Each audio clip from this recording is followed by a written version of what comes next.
In this video, we will learn about irrational numbers. You have already learned about irrational numbers. You know that root 2, root 5, root 3, all these are irrational numbers. But you did not prove in your lower classes that these numbers are irrational numbers. But in this chapter, you will prove that why a particular number is an irrational number. So in order to prove or to show that a particular number is an irrational number, you need this particular theorem. You have to only know the statement of the theorem, which says that let p be a prime number. If p divides a square, then p divides a, where a is any positive integer. Okay, for example, let us consider the number, say 49. Okay, now 7 divides 49, right? 7 sevens are 49. Okay, 49 is nothing but 7 square. So does 7 divide 7? Yes. 7 divides 7 and it divides 49 as well. Okay. Example, suppose you have 36. Okay. Does 2 divide 36? It is divisible by 36. Yes, it is divisible by 36 because this is 18. 36 is 6 square, right? Is 6 divisible by 2?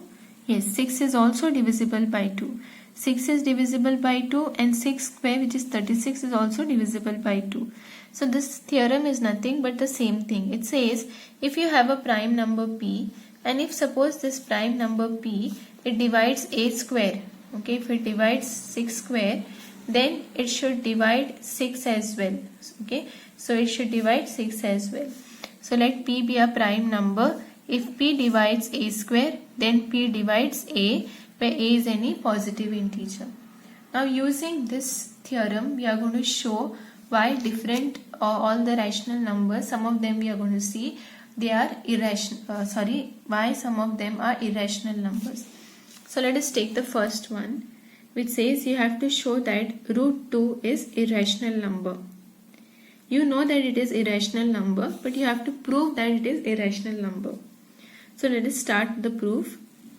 Now there is something called as proof by contradiction. So instead of here, what you do is you have to show that root 2 is irrational. But what we'll do is we will assume that root 2 is rational. Okay, we will assume that it is not irrational but it is rational, and we will proceed with that and see if we get any contradiction based on that. So let us assume root 2 is rational. You know that if a number is rational, then you can express it in the form p upon q, right? So since root 2 is rational, there exist integers p and q where q is not equal to 0 such that root 2 is equal to p upon q. And another condition on p and q is p and q are co-primes. You have already learnt about co-primes. What are co-primes? Co-primes are numbers which have no other common factors between them except 1. Now the number 3 and 5, are they co-primes? Yes. They don't have any other common factor except 1. Similarly, what about 4 and 5? 4 and 5 have no other common factor except 1. So 4 and 5 are also co-primes. Okay. So root 2 is equal to p upon q, where p and q are co-primes. So they have no other common factors other than 1. Okay. So now you know root 2 is you have expressed as p upon q. So I will transfer q on the other side. So I get p is equal to root 2 times q. Now squaring on both the sides, I'll get p square is equal to root 2q the whole square. This is nothing but p square is equal to root 2 square multiplied by q square. So p square is equal to root 2 square is 2. So 2q square. So I get p square is equal to 2q square. Number this equation as 1. Now you have written p square as 2 into q square. So you have written 4 is equal to, or say 12 is equal to 2 multiplied by 6. means what? 2 is a factor of 12, right? So since p square is equal to 2q square, I can say 2 is a factor of p square, correct?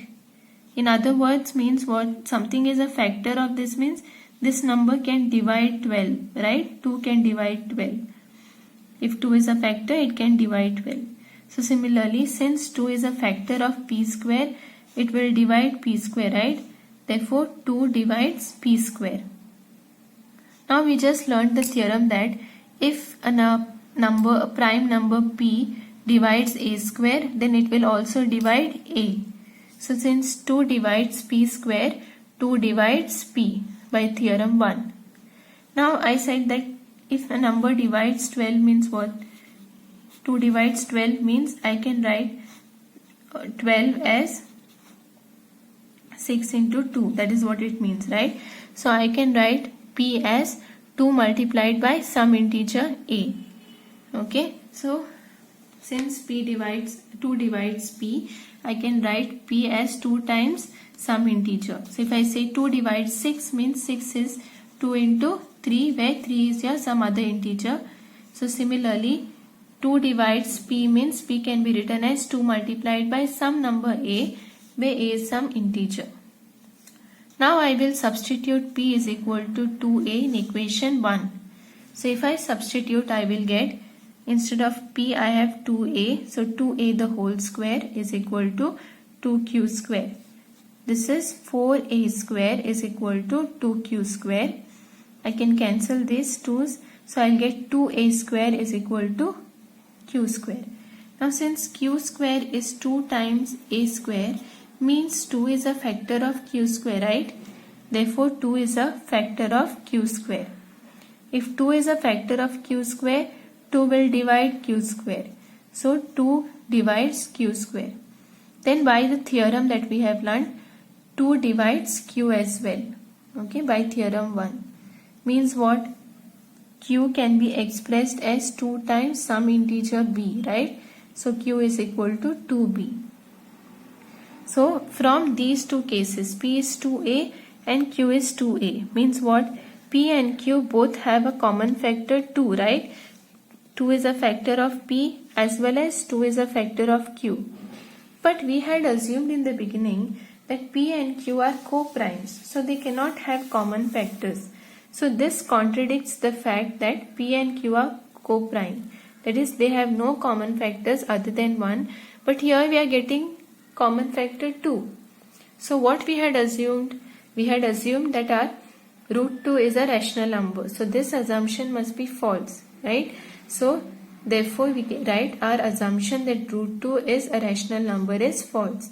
Therefore root 2 is irrational.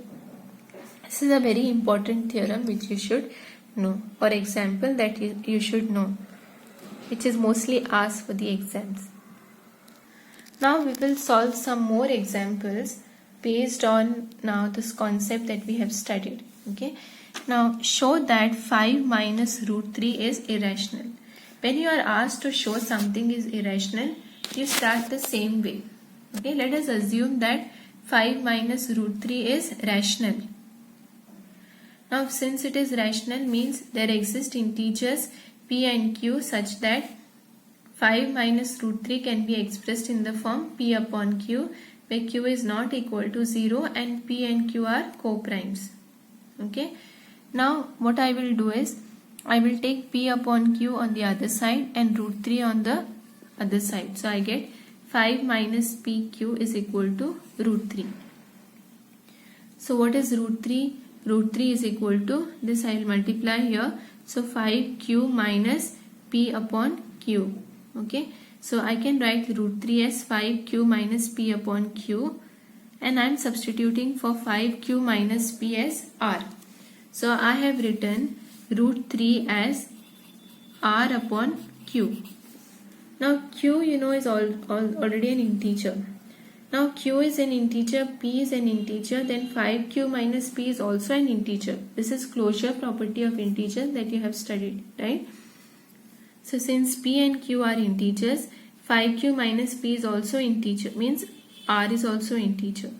So you get root 3 is equal to r upon q. Now you have expressed it in the form as P upon Q, right? Similar form. So this is a rational number. So since you can express it in the form. So this implies what? Root 3 is a rational number. But is root 3 a rational number? You know root 3 is not a rational number. So since I get this, means this contradicts the fact that root 3 is irrational number. So you got a contradiction, right? So why we have got a contradiction?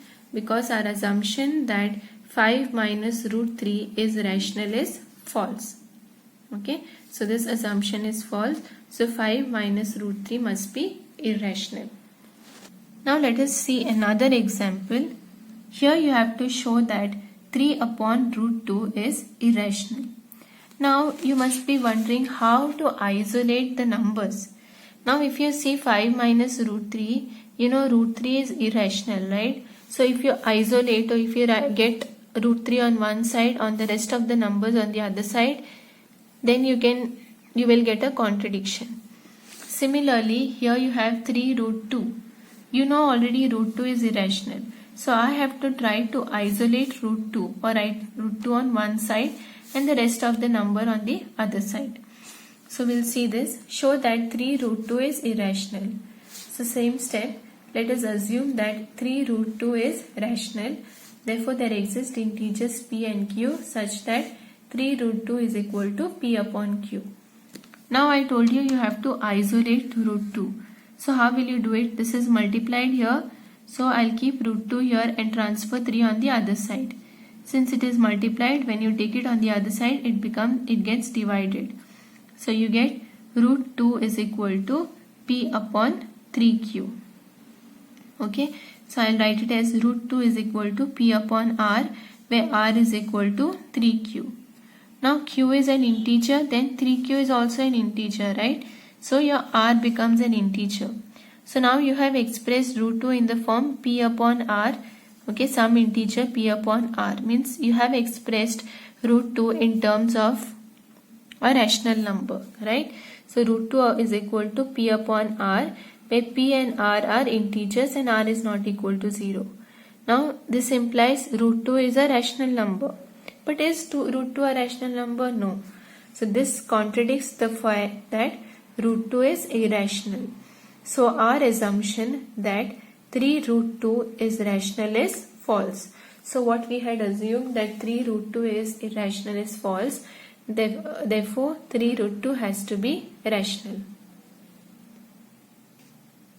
Now for homework, I want you to try 1 upon root 2 is rational.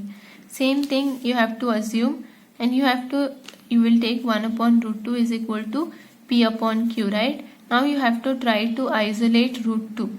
Okay, get root 2 on one side and the rest of the numbers on the other side. So you have to do that the similar way. So in this section we have studied, okay, this theorem is very important where you show root 2 is irrational. Okay, this is a mostly asked theorem. Then we also saw how we can show a particular number is an irrational number, how we can do that. So in this section, these are the things that you have studied.